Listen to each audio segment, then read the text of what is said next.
Scope now. Let's see now.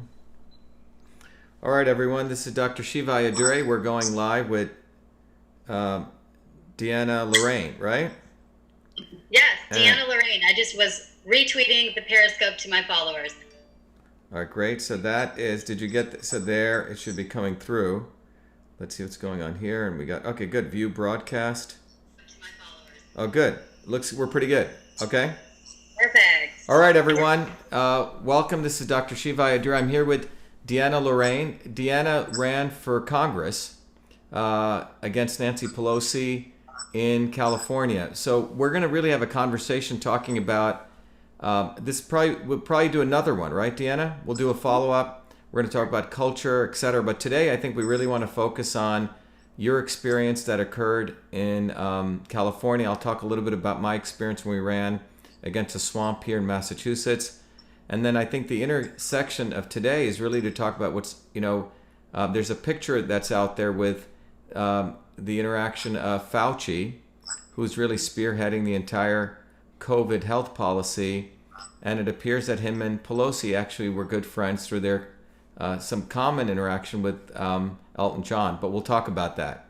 But do you want to just share with us, Nancy, for everyone, the experience you went through, your background would be awesome. Particularly fighting against a swamp there. Yeah. Welcome to communist California. We are in full lockdown mode right now here, and there's no bars, there's no restaurants open, grocery stores. Everything is it's having either limited people in, or you can only pick things up outside. So it's very strict here in Gavin Newsom's California, and of course Gavin Newsom is the nephew of Nancy Pelosi. And I just concluded my congressional run against Nancy. Nancy, of course, is in the 12th Congressional District of San Francisco. I decided to run last year in June. So I had a nice run. Really didn't for sure commit to the campaign until about August. That's when I said, I'm all in. That's when a lot of the impeach President Trump talk really started getting ramped up. And I started just seeing so many attacks against him. And it was so frustrating to see, our president's agenda, his America First agenda, not fully getting enacted because of the deep state and the Democrats, who have their own very nefarious agenda that I'm sure we're going to get into too. Excuse me. That resonated. So there's a lot of, so many reasons why I decided to run for Congress, but I ran, and Nancy Pelosi has just been ignoring the American people for far too long. I mean, she had been in Congress since I was a toddler, a very, very long time. And what's disgusting is that she's out there talking about impeaching the president, making ridiculous demands on him, race baiting our country, dividing our country, giving free health care to illegal immigrants and prioritizing illegal immigrants over American citizens that are hardworking. She's ignoring the issues in our own district, the growing homeless crisis, the trash on the streets, the feces, the drugs, the unsanitary conditions. She's doing all of that, and yet she thinks that there's more important problems in America. So her priorities are just so ridiculously backwards that I had to fight her. My blood just boils when I talk about her, when I watch her, when I see her actions. They're so disgraceful to Americans, and it really just feels like it's treason, it's betrayal.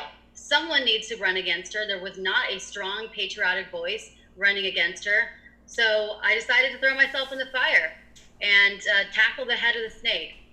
Now, when you ran, Deanna, can you tell us a little bit about maybe Nancy Pelosi? You said I didn't know this. Her nephew is Gavin Newsom, and maybe can you tell us a little bit about her background, which be interesting to know, and then some of the highlights, because when you talk about the homelessness in California, but it'd be interesting for you to share, where does Nancy Pelosi come from, and then also sort of, I know there was a swamp establishment guy that ran against you.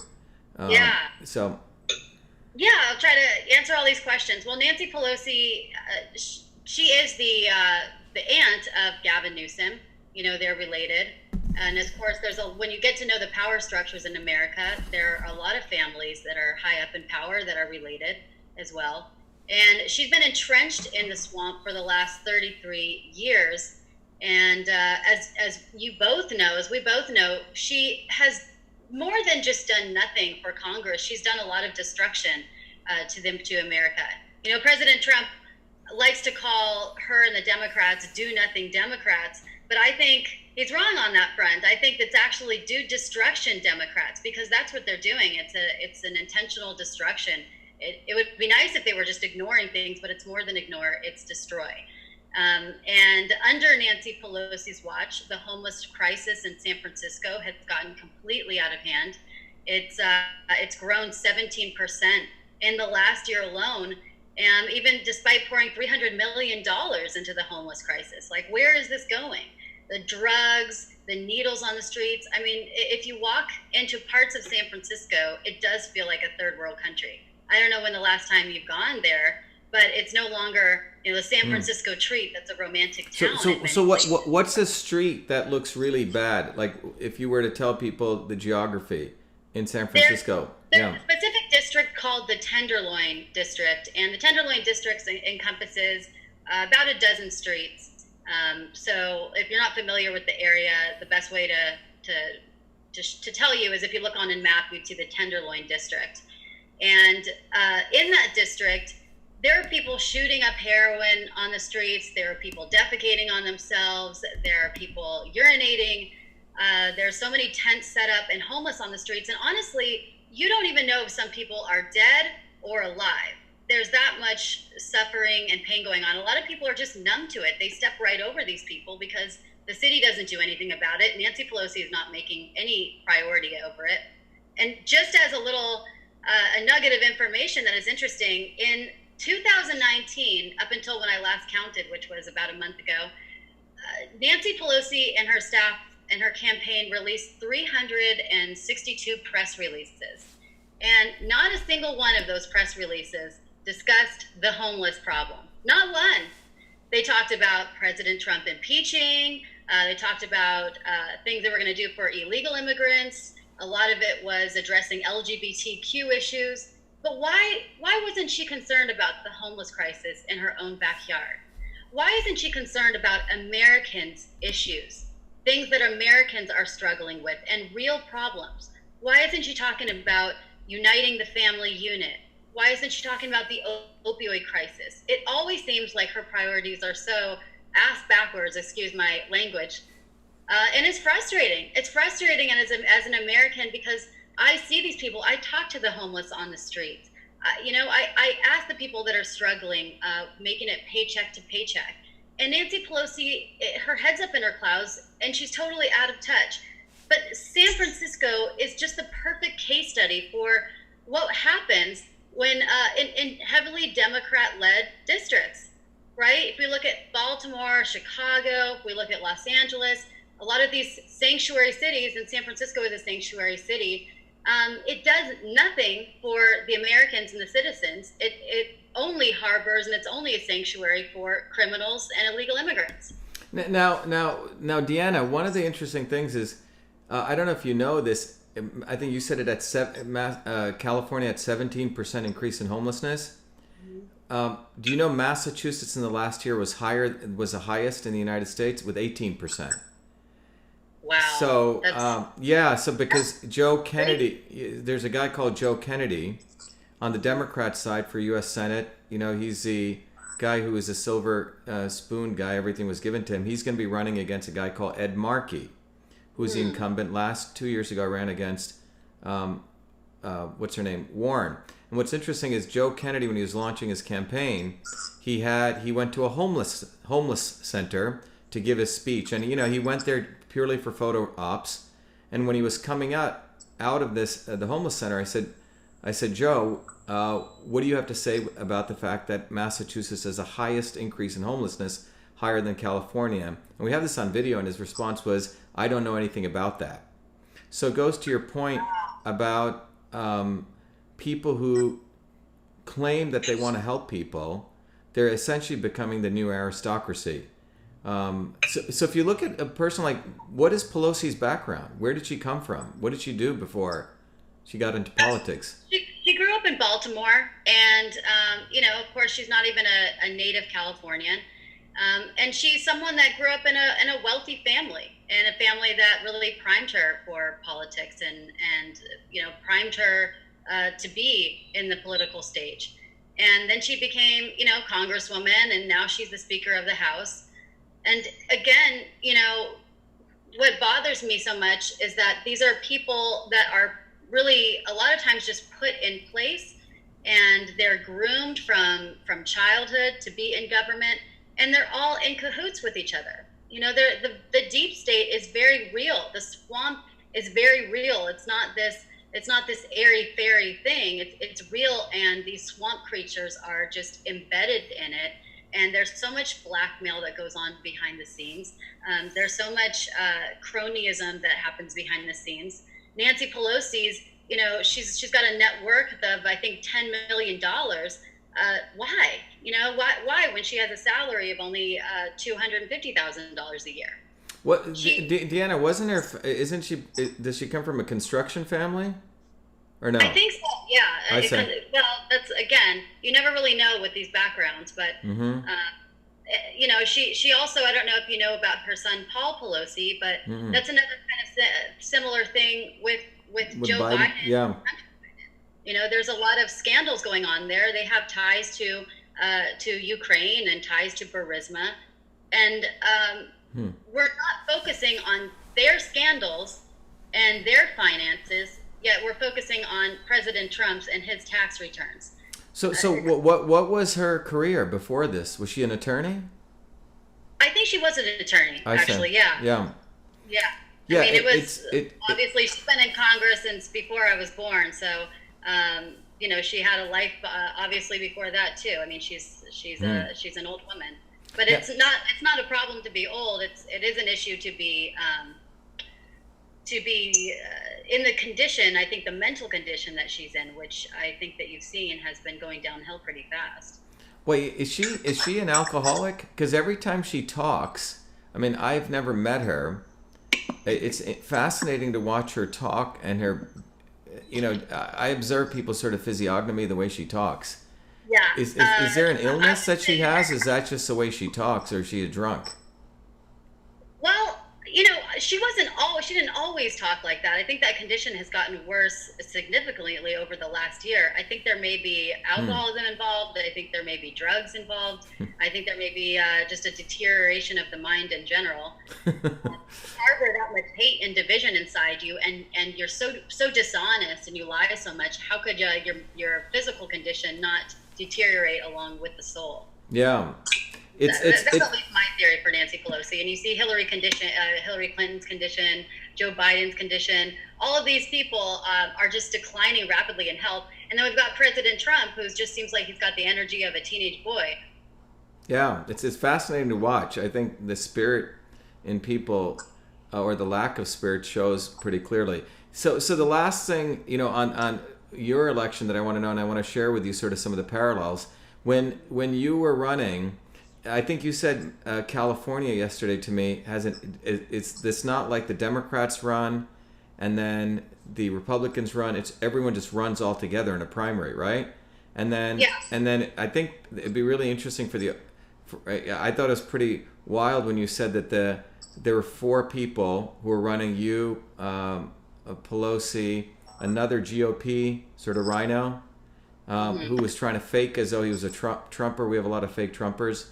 And then there was another far sort of, DSA type person running. And then if you can just share with us that process and what happened, even though I know it seemed like you were getting retweets from the president.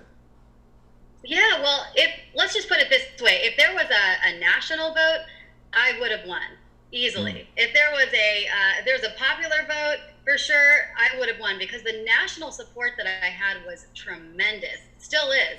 I've got my followers that are just saying, run again, what's your next move? Because I gained such a huge following in a short amount of time, and so much enthusiasm for what I stood for, which was American traditional values, God, family, country, restoring the American exceptionalism, restoring our District of San Francisco to be clean, to be safe, affordable, and to really kick out the corruption on every level. And people resonate with that message, and people resonate with the fact that I didn't back down. I didn't try to be a Republican light or be just a soft version like so many people do. They like that I was strong on my values, just like President Trump. And through all that time that I ran, I actually thought that the most aggression that I would get and the most flack I would get would be from the left. But it turned out that I got most of the flack, and most of the people that I was fighting were from the rhinos on the right, the rhino establishment Republicans on the right.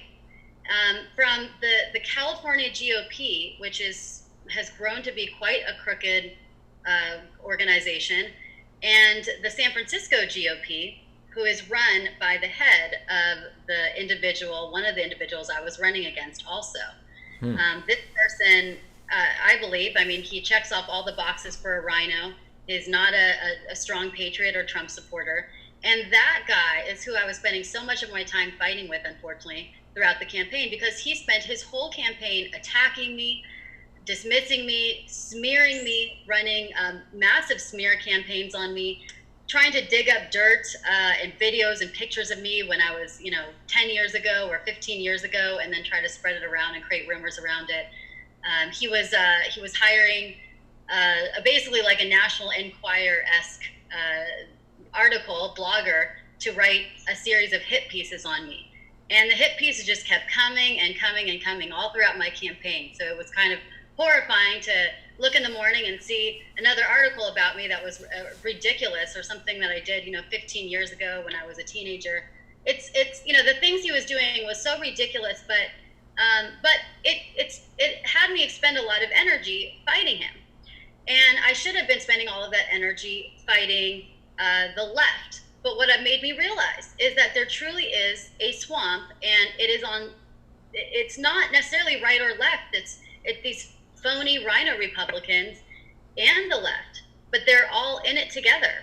And they choose their club. The California GOP chose their favorite, which was this person, John, who, by the way, has ran already 4 times. He's been running against Nancy Pelosi since 2010, and just keeps raising a bunch of money, losing each time, and not having any strong message or any strong following or campaign. And he's kind of the typical, I'm sorry to say, but typical old white male establishment Republican, arrogant, that kind of stereotype. And so when I came in the game, I'm young, I'm a woman, I'm a fighter, I'm very strong, and I'm very pro-Trump and a patriot. He was threatened by it. So him and members of the California GOP wanted to make sure that I got out of the race, and they did that however possible.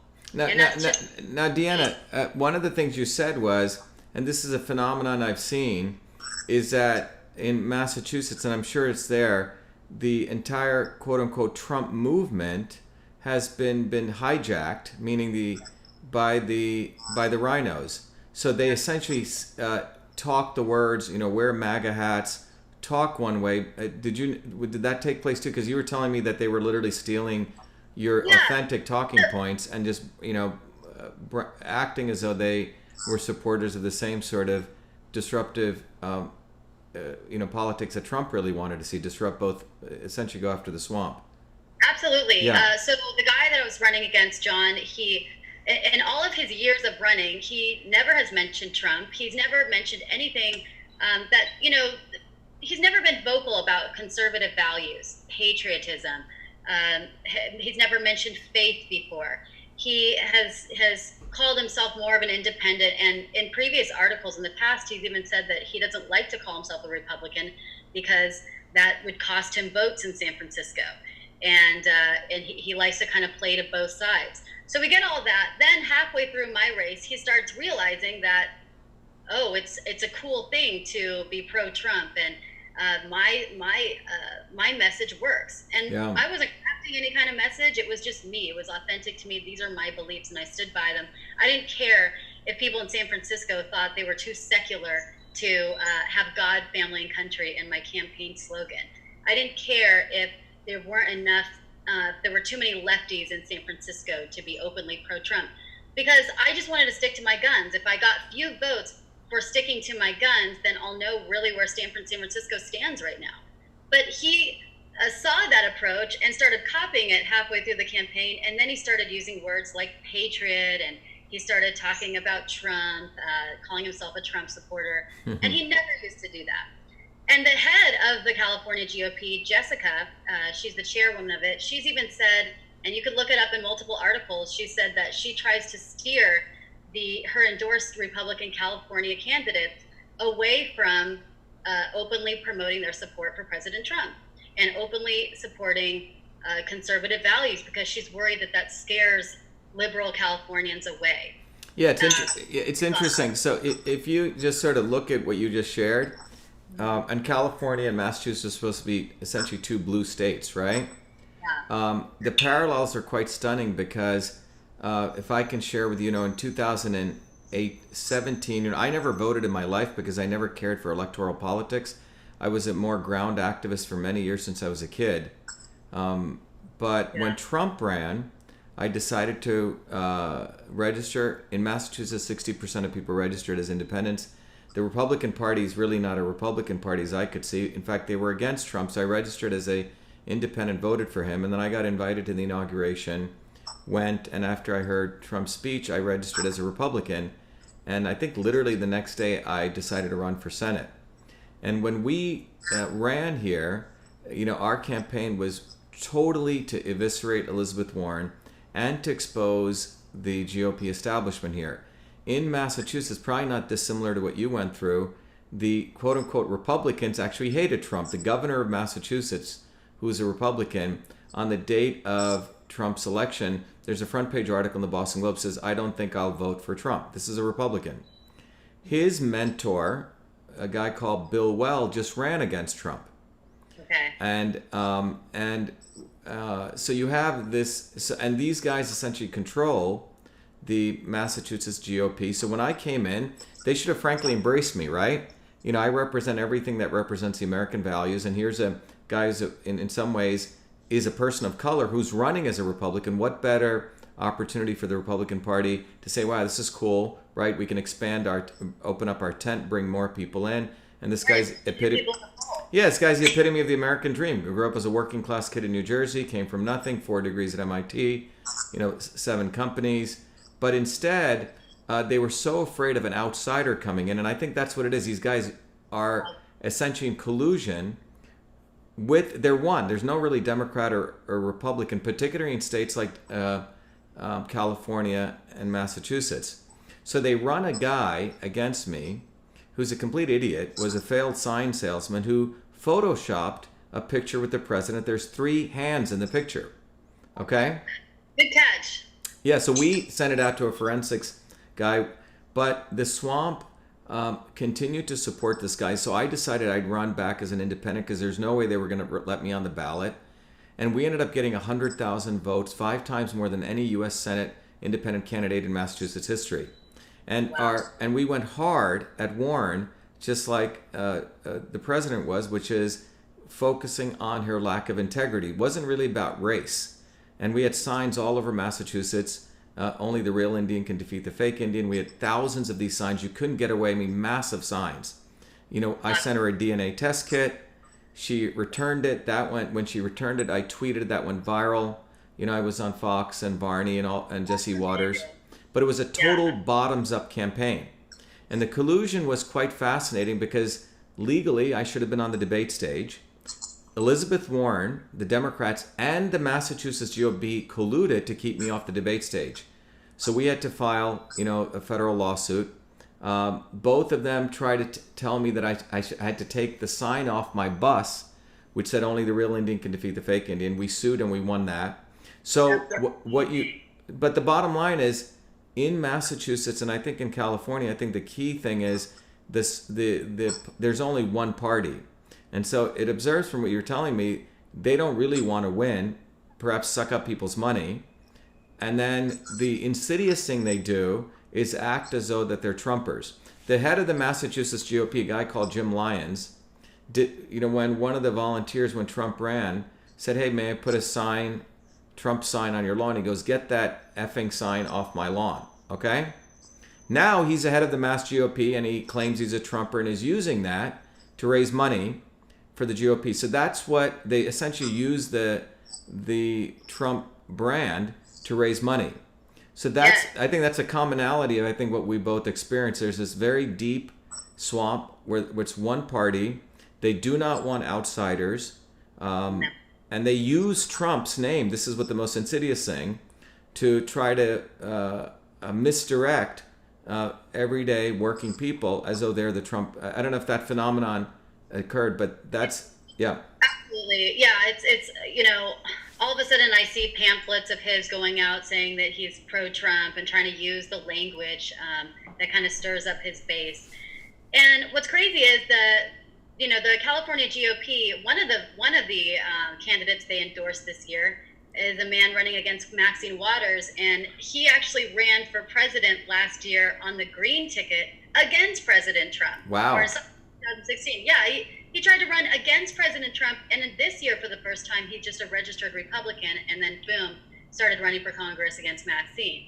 I mean, the people that they endorse are very questionable, to say the least, and they're not winners. Again, no offense against the rhino that I was running against, but he's not someone that could really take on Nancy Pelosi. No strong message, no strong voice, couldn't really drum up a following.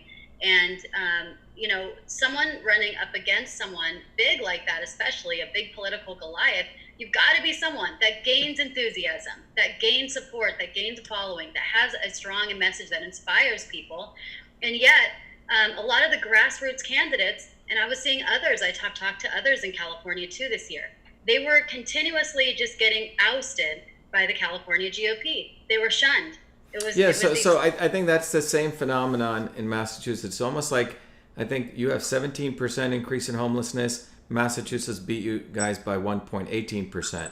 If you look at, I don't know what the infrastructure there is. Massachusetts got an F minus in infrastructure. This is a place where MIT exists, which means 100 by the American Society of Civil Engineers. I don't think probably California is that far behind. Massachusetts got a D plus, which means in public integrity, which means one of the worst in corruption, top 10. I'm sure California isn't that far behind. So I think for anyone sort of listening to this conversation, you see two people who are outsiders who supported the president, but essentially are fighting against not just Democrats, but against the GOP establishment. And that phenomenon needs to be really appreciated. Yeah. And I think what people need to start understanding is that there are people in sheep's clothing who talk a game about, standing for America, making it great. But essentially, they're essentially part of the deep state establishment of both the GOP and the Democrats. I think, so in my view, Deanna, it's not about Democrats and Republicans anymore. It's about people who believe that the state should be governing what you and I think and telling us everything to do. And this is probably a good transition to talk about the coronavirus and Fauci and Pelosi's, that picture that I put up. But that's what I see. It's that division of people who believe the state knows better. Elizabeth Warren believing she knows better. Probably Nancy Pelosi. Ed Markey's a guy who's a current senator will be running against. Just like Nancy, he's been in there for 50 years. Joe Kennedy, Yeah, I mean, who ended up ultimately winning, and I just didn't follow up on that, but the California has done everything possible to make the incumbents, especially the incumbent Democrats, locked in there. All right. So first they did this, they created the jungle primary. Now the jungle primary was established a few years ago, and that is what I was telling you about earlier. Yeah, explain that. Yeah, the jungle primary is they choose the top 2 vote getters of any party in the primary to go along to the general election. So instead of having the top vote getter of a Republican, the top vote getter of the Democrat, it's just the top 2 vote getters. And so obviously the incumbent is going to be one of them, right? So Nancy Pelosi is a shoo-in. And then the rest is going to be, it's up to however many Republicans are running and however many Democrats are running. So if you're in a pretty tough blue district like I'm in, the chances of a Republican winning is just so much lower with that established. There were 4 Democrats or 3 other Democrats running in my race, and then this one other Republican. And before I tell you who won, I'll just tell you a few other things. They also moved the primary up from June, when it normally is, to March, and that was another thing that a lot of people didn't even realize the primary was coming up because they're not used to it. So it gives a newcomer, an outsider, a fresh candidate far less of a runway to make a difference, make an impact and really connect with voters, which again gives a leg up to the incumbent, right? So who won my race was a radical socialist, Shahid Buttar. So, not only did San Francisco decide that they wanted the status quo, they wanted the feces on the ground, the needles, the high pricing, they wanted more of it. They wanted socialism, full-blown socialism. So now it's between Nancy Pelosi and radical socialist Shahid Buttar that are moving up to the general election in November. There's not even a Republican voice on the ticket now. And I just feel like that's criminal to not even have a counter voice, a counter Republican voice on the ticket moving forward. There's no choice now for anyone who's a Republican or is a moderate in San Francisco. God forbid something does happen to Nancy Pelosi, because guess who's taking her place? It's the radical socialist Shahid Buttar, who his biggest complaint is that Nancy Pelosi is not far left and socialist enough. And we're seeing that in many races across America, where socialists are very well-funded, well-organized. They're creating lots of little mini AOCs popping up everywhere, and it's a dangerous thing. We've got to step up. More the reason why we Patriots, we have to rise up. We have to step up. I didn't come from a political background, okay? I didn't come from a political pedigree. I didn't go to an Ivy League school. I never in a million years actually thought I would be running for Congress. But I made a decision to do it and throw myself in the fire because I care so damn much about this country. And I'm not going to let it go down in flames or let it be swallowed by socialism without a fight. I'm just not. And I'm a fast learner. I will support the president as long as he's on the right track with the American First agenda that we voted for. I believe in restoring faith, family, and patriotism in our country, and I will do the right thing. And I think we need more people who are not necessarily from a political pedigree. And this is another reason, I'll just say real quick, I'm writing a book called The 26 Things I Learned Fighting Nancy Pelosi and the Swamp, because a lot of people, a lot of ordinary Americans are discouraged. And they think, well, who am I to run against someone like Nancy Pelosi or, Elizabeth Warren or anyone? Who am I to run for Congress? I wasn't born and bred into a political background. I don't have any training. But this is the time, that ordinary Americans should step up and do bold, extraordinary things, because we've got to save our republic. We've got to save America. President Trump didn't have a political background either. Neither did AOC, but she really dropped the bar low. But this is the time. If not now, when are we going to step up as patriots? This is the time. So don't be discouraged. You can learn. If you're smart, you can learn. And, you can fight for America. That's what we need to do. So I'm so happy, by the way, that you're running, because you are a true patriot. Yeah, well, one of the things, Deanna, is that I think part of the word patriot to me goes with with people actually produce things.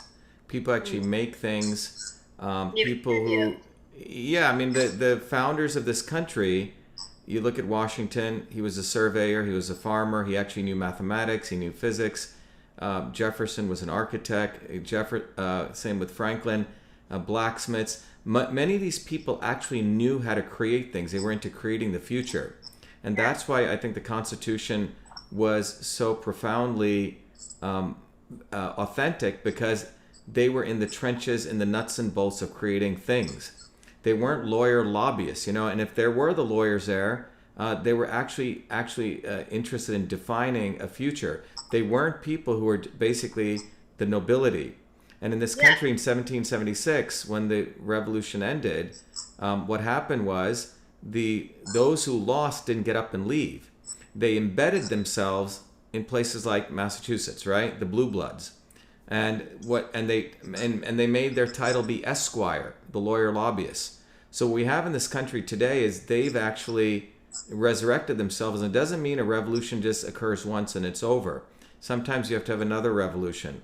And 60%, 70% of Congress is lawyer lobbyists. They infest, DC. But many of them come out of the elite places. I believe Massachusetts is a deep state. You and I have spoken about this. It's where, the 1 mile radius between Harvard and MIT, you will see Facebook, Google, Amazon, all the major pharma companies, Microsoft, MIT, Harvard, which are basically two big hedge funds running as a university. Both of them got funded by Jeffrey Epstein, right? Both presidents continued to take money, Harvard and MIT's, after he was convicted. So in many ways, this is the center of it. And I think, as we discuss, my winning here, I think will be a massive, massive shockwave, equal or more than probably the Trump election. Because Massachusetts is ultimately where all the elites come from, the global elites. Probably, I'm not even talking about people within this country, but global elites who go join the UN in every major country. And you're right. Yeah, and my theory is you could probably trace any economic crash back to some professor at Harvard. We just saw a professor at Harvard get thrown in jail and arrested for triple, quadruple dipping, right? These academics take money from our grant dollars, then they get grant funding. Then this guy, this chemistry professor at Harvard, was also taking money from China and ensuring Chinese U.S. assets in multiple ways being deployed back to China, stuff that we paid our dollars for. But this is an occurrence that takes place in all of academia. I would argue 2/3 of academics should probably be indicted. And that class, they throw Wall Street guys in jail. But I think the arrest that took place of this Harvard professor was quite extraordinary. I don't think it would have occurred under any other president.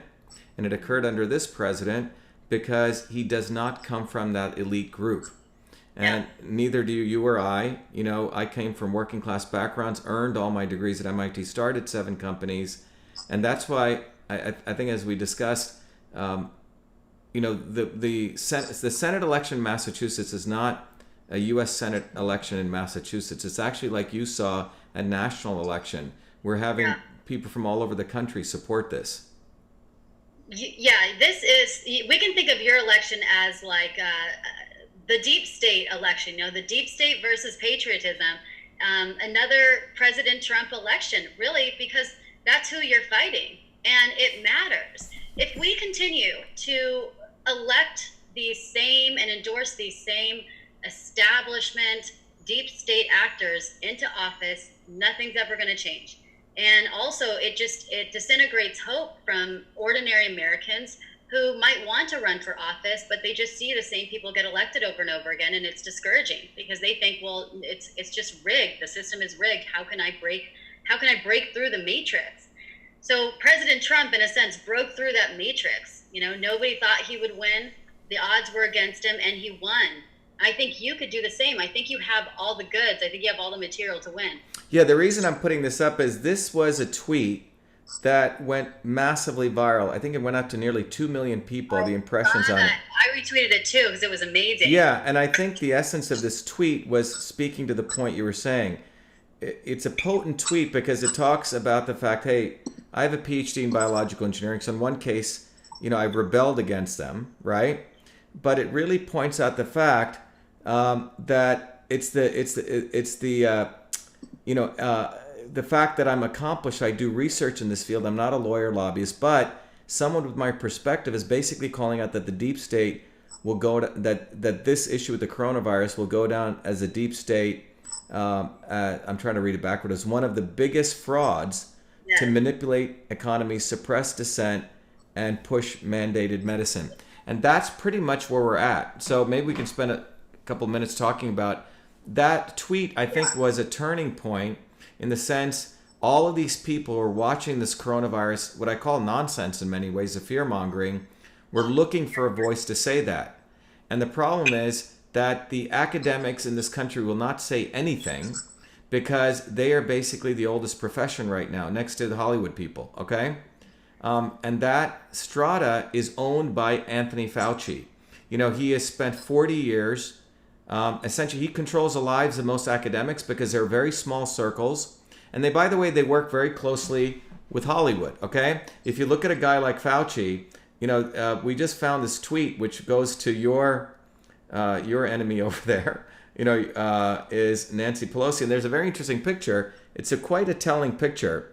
Fauci, on the right, Nancy Pelosi, and Elton John. Now, why is this important? I wanted to talk about it and get some of your perspective on it, is that you've shared with us on Pelosi, who came from, basically made millions of dollars, never did really anything before that.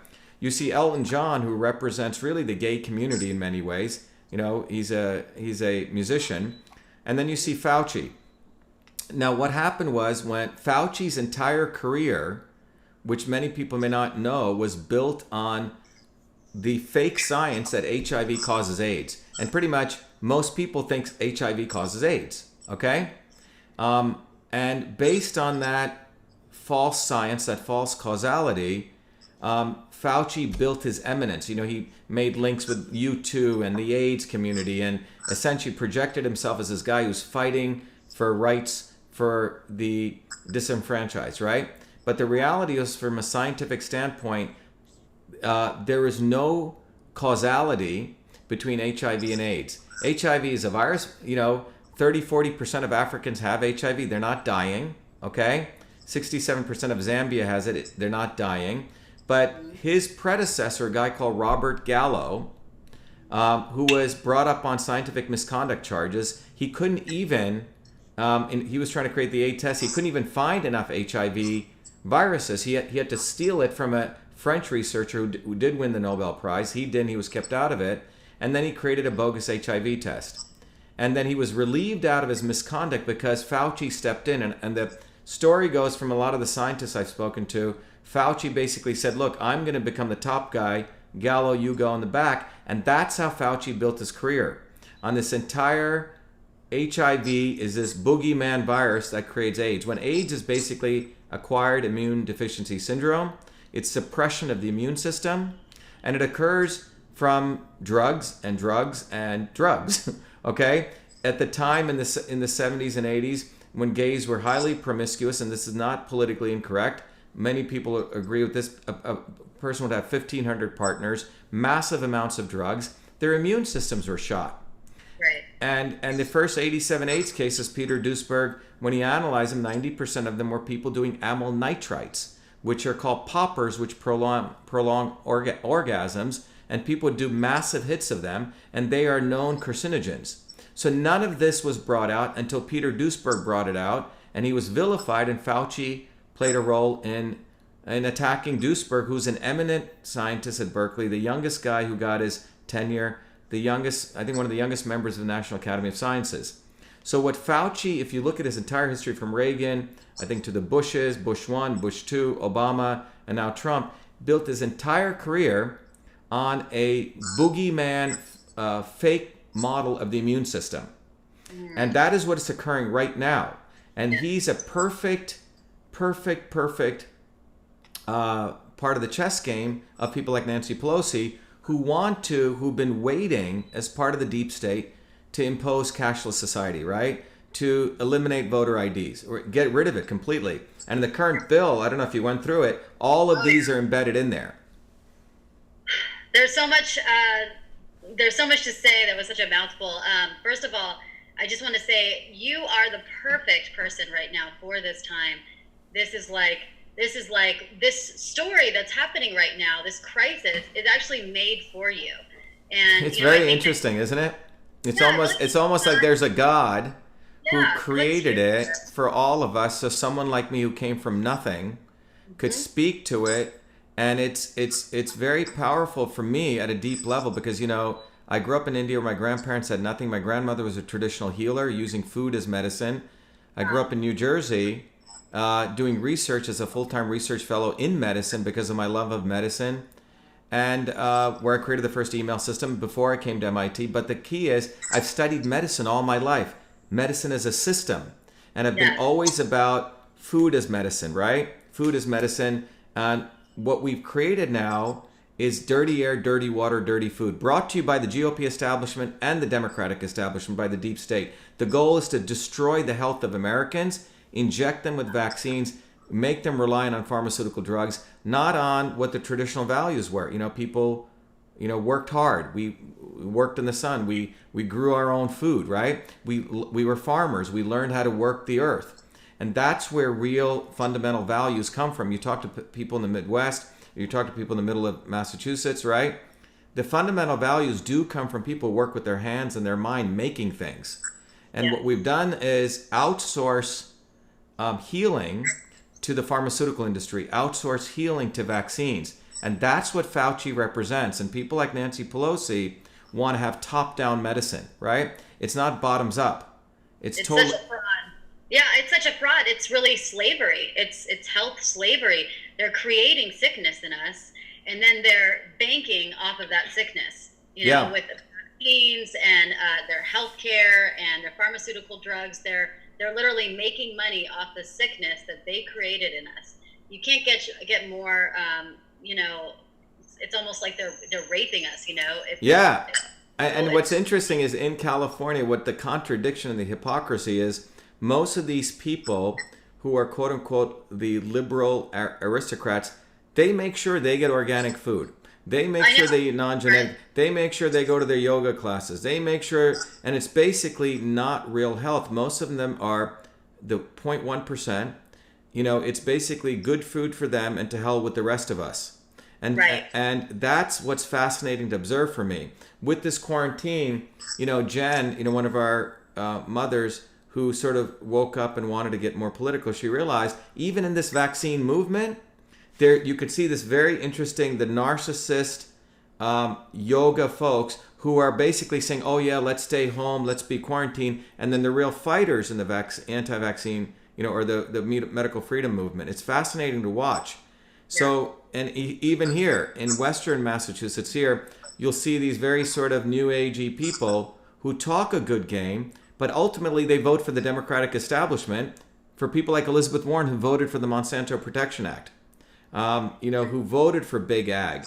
So it's basically what they're saying is, I get to eat good food, but to hell with working people in this country. For you, we're going to give you crap. We're going to vaccinate you. We're going to, basically, make you slaves to a medical establishment. Right. And all while they're in their pearly gated Exactly. walls. Exactly. And then, of course, they're gated walls that have armed security, and then they push for greater gun control on us, which is just all the more ironic. But no, I mean, your voice, I came across a couple weeks ago, just looking, everyone's trying to just make sense of this whole thing. All of a sudden it just goes from a flu to a big virus, and all of a sudden it's a pandemic, and there's all these precautions involved. And I see one of your tweets just calling it out, which is exactly what my hunch was, that this is a hoax. There's something wrong here. They're not telling us the truth. They're lying to us. Why are we treating this like a pandemic when it's really like the common flu? I think one of the most important things, Deanna, what's happened is this issue, I would say, they couldn't get Trump on the Russian collusion. They couldn't get him on impeachment. So what they're doing is they've created, I think the president used the word invisible enemy. It's so every there's been a recurrent process in human history where people create a boogeyman, right? And once they have people gripped in fear with that boogeyman, that is when fascism takes place. And that's what we're seeing right now, because the boogeyman here is that viruses will kill you and destroy you. When we have 380 trillion viruses in our body, we emerged out of learning how to negotiate with viruses and microbes. That's why there's 7.2 billion of us. And when people are looking to make sense of this and they come across your videos or your tweets, it's really a breath of fresh air, and it rings true for a lot of people. I know myself included. That's why you have to be in the spotlight. You have to, and I know you're bold, but just keep on going, because I'm surprised that people aren't threatening you. I'm sure that people are threatening you. Well, this is what I believe, and I believe there's I grew up in a very religious and spiritual upbringing with my grandparents who had nothing. So I believe ultimately you have to ask yourself, what is the purpose of life? Do you want to live as slaves or free people? And I grew up in a caste system in India where we were considered untouchables or deplorables. The fact that my parents even made it here to America was quite extraordinary. It speaks a lot to their own, grit. Dude, it's a worker. So the issue is, I think what we're faced with right now is it going to be parasites versus the producers? That's what this is about. People actually make things versus people who exploit people. And what we see is a set of people, a very small handful of people, from Bill Gates, Mark Zuckerberg, Hillary Clinton, who else? Fauci is their front man. These people are in it to push forward. When you get time, or people get time, I talked about some video called the Sustainable Development Goals. One of our great moms, Alyssa, who's a researcher, essentially discovered that in 2015 the United Nations met and they agreed on 17 Sustainable Development Goals. And if you read them, it sounds like they want to create some weird dystopic utopia, right? No income inequality, eliminate the notion of sexuality. You go down the list, right? Stop carbon, CO2, when CO2 is not a pollutant. And in order to achieve that utopia, their goal, the way you get to that utopia, this is fascinating, is you must immunize everyone. Vaccinate the hell out of the entire world. And so this is brought to you by pharma. So they've created a utopian, PR machine that this is what utopia is. But the way we're going to get there is to vaccinate everyone. And the reason they're doing that is because pharmaceutical companies are not making money from drugs anymore. They're very, very costly to make. They create massive side effects. So their only solution out of this is the following, which is actually to promote vaccines, because there's no liability for vaccines. After Ted Kennedy and Waxman in 1986 created the vaccine court, so you can't sue vaccine manufacturers. And the limitation, and there's limited liability for death. So we're sitting at now is a very dangerous and a very not so, which means an opportunity time. If knowledge can come out and the light of knowledge can come out, we can flip this. Otherwise, next year at this time, we're going to see what Denmark just passed, a law that they can come into your home with police and vaccinate you. That's what they're talking about. That's terrible. Yeah. Why are you are I hope that you say every single day that you're not suicidal or homicidal. It's a scary thing, but there's a long list, too long, of doctors that have had sudden heart attacks, right? Naturalistic doctors, doctors who have talked about natural cures for ailments and illnesses, and suddenly they're on a long list of sudden deaths. So I just say that not to be a conspiracy theorist, but it's we can just research and connect the dots a little bit. But why do you think more doctors that have the knowledge that you have, that study the immune system every day, why aren't they speaking out about this? Yeah, it's a good question. Look, so first of all, I have 4 degrees in engineering, okay? In 2003, MIT created the Department of Biological Engineering. So I'm a PhD who looks, and the new field, the future of medicine is to look at the body as an engineering system, not as a collection of parts. The medical doctor, the MD training, is not the training of how a plumber sees the world, how an electrician sees the world, or for that matter, a surgeon sees the world. We see interconnections of parts because we have to fix things. The MD sees it, if this, do this, if this, do this, right? If this, give this drug, if this, that's the medical 4-year medical training with some residency. It's unfortunate. They don't learn anything about nutrition. They don't learn anything about the body as the ankle bone's connected to the foot bone. So they don't frankly understand the immune system. And this is a test you can do. Go ask any one of your friends, if they're a doctor, hey, explain to me how a virus works, okay? And explain to me how a vaccine works. And they will typically tell you, if they're listening to this, they'll probably learn the truth and they'll regurgitate the right thing, hopefully. But they see that a virus is this like animal with, big, claws, or like an alligator, and it actually eats your tissue, in your body. And then a vaccine blocks it. When the reality is that our immune systems, when they're healthy, we're dealing with viruses, every moment of our existence. We process them, we create the proper defenses. The people who are getting affected in any one of these, the 22,000 people or 18 who died of the flu, are people who are immunocompromised, which means their immune systems are not firing on all cylinders. Some of the cylinders don't work, and the remaining cylinders overreact. And when they overreact, they're not just going after the virus, they're actually going after their own body's tissues. So in the case of Ebola, the body, their own defense mechanisms go attack the arterial endothelial and they start bleeding from inside. Or in the case of corona, which is, by the way, a class of flu viruses, they attack the respiratory epithelial cells in the lungs. So what you see, but this, what I just shared with you, is not shared by mainstream media, because most of mainstream media just listens to other people cut and paste.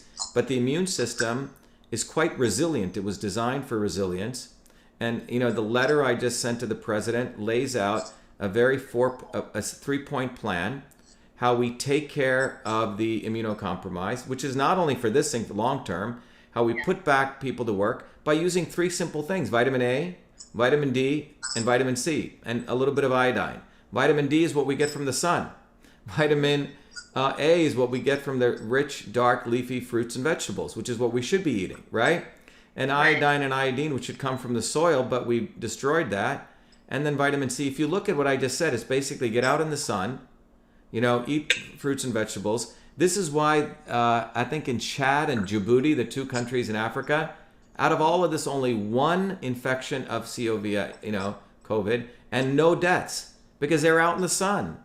They're digging up their roots. It really starts making you wonder, what does it mean to be a quote-unquote first world country and a third world country if people have the highest obesity rates? The United States now has the lowest longevity and the highest infant mortality in the Western world. This is what a guy like Fauci has delivered in 40 years. Exactly. And when the media continues to say, the Democrats continue to say, trust the doctors, trust the experts, that's when my antenna goes up. Yeah.